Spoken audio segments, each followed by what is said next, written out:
Across Uttar Pradesh, many in the Christian community have lived under the shadow of FIRs that felt less like justice and more like pressure.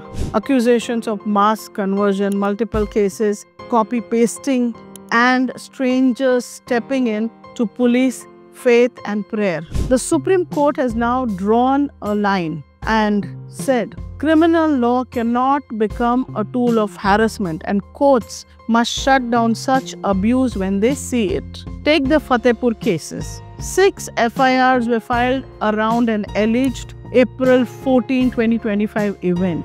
The court examined them closely and found glaring issues. The first FIRs wasn't even filed by anyone legally allowed to complain under the unamended law, because only the person who converted or close family could file an FIR. Now look at Prayagraj, where the Vice Chancellor Dr. Rajendra Bihari Lal, Director Vinod Bihari Lal, and other officials of San Higginbotham's University of Agriculture, Technology and Sciences, SHUATS in short, were accused of mass conversions through allurement and threats. Before the Supreme Court stepped in, the High Court denied relief, even moralizing on what a true church could do.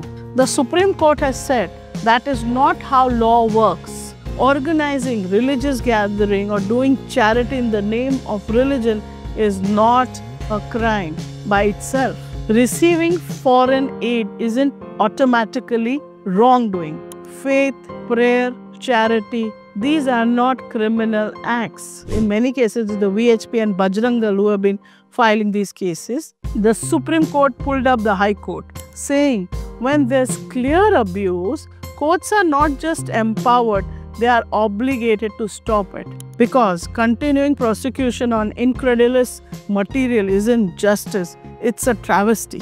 The Supreme Court has quashed the conversion law cases against the SHUATS officials and 5 Fatehpur FIRs, reaffirming that personal faith cannot be policed by strangers and the law cannot be used to hound the community, in this case the Christian community. The message is clear: harassment through the criminal process ends here. The Christian community has repeatedly been saying that they are being harassed and pressured, and that there is no basis to file anti-conversion cases against them, as it has now been said by even the Supreme Court.